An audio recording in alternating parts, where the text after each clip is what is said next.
জাতীয় সংসদের speaker, deputy speaker ও সংসদ উপনেতা কে হবেন তা নির্ধারণের দায়িত্ব সংসদ নেতা তারেক রহমানকে দেওয়া হয়েছে বলে জানিয়েছেন স্থানীয় সরকার মন্ত্রী মির্জা ফখরুল ইসলাম আলমগীর। বিএনপির সংসদীয় দলের প্রথম বৈঠক শেষে সাংবাদিকদের কথা জানান তিনি। এ বিষয়ে আরো আলোচনা করতে রাজধানীর হাইকোর্ট থেকে আমাদের সঙ্গে যোগ দিয়েছেন সংসদ বিষয়ক বিশেষজ্ঞ ডক্টর কাজী জাহেদ ইকবাল। আপনাকে স্বাগত জানাচ্ছি ইন্ডিপেন্ডেন্ট সংবাদে। শুরুতেই জানতে চাই যে ছাত্র জনতার অভ্যুত্থানে ফ্যাসিবাদ শাসনের অবসানের পর প্রথম সংসদ অধিবেশন, এই সংসদের কাছে আপনার প্রত্যাশা কি? নিঃসন্দেহে তারা যথাযথভাবে একটা রাষ্ট্র পরিচালনার জন্য প্রয়োজনীয় পদক্ষেপ নেবেন সেটা, এবং একই সঙ্গে যে সকল বিষয়ে তারা রাজনৈতিক একটা ঐক্যমতে পৌঁছাতে পেরেছিলেন গত 2 বছরে।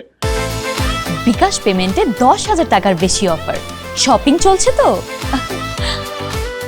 সেই সকল বিষয়ে তারা বিভিন্ন রকম ইতিবাচক সিদ্ধান্ত আশা করি নিতে পারবেন, কারণ যেহেতু সরকারি দল এবং বিরোধী দলের মধ্যে এক ধরনের ভালো সুসম্পর্কের মতো আছে বলে আমরা মনে করছি। সুতরাং তারা কোনো ধরনের আমাদের যে প্রিভিয়াস হিস্ট্রি সংসদীয় ব্যবস্থার সেই ধরনের কোনো জটিল অথবা খুবই বৈরী সম্পর্কমূলক কোনো সংসদীয় যাত্রা আমাদের এবার হবে না, এটা আমরা আশা করছি।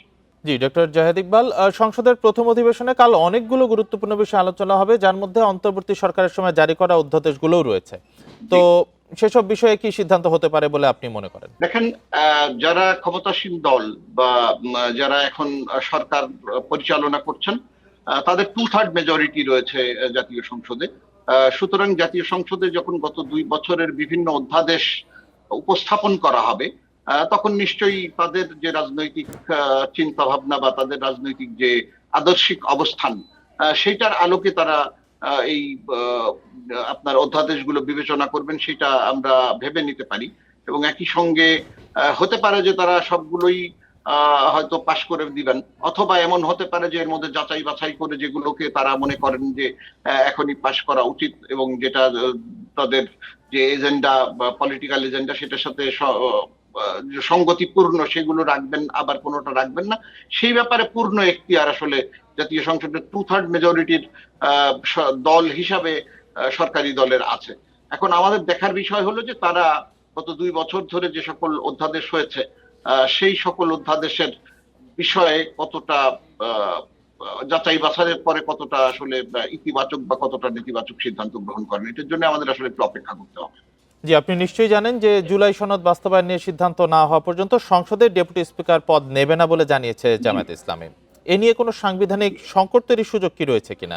সরকারি দল তো চাইলেই ডেপুটি স্পিকার নিয়োগ দিতে পারে। না, হ্যাঁ, একদম একেবারেই কোনো সাংবিধানিক সংকটের সুযোগ নেই। তার কারণ হলো সরকারি দল, আমরা এ যাবৎকাল আমাদের যেটা পার্লামেন্টারি প্র্যাকটিস যেটা আমরা দেখেছি, সেখানে দেখেছি যে সরকারি দল যারা ক্ষমতাসীন রাজনৈতিক দল থাকেন, তাদের দিক থেকেই স্পিকার এবং ডেপুটি স্পিকার হয়ে থাকেন।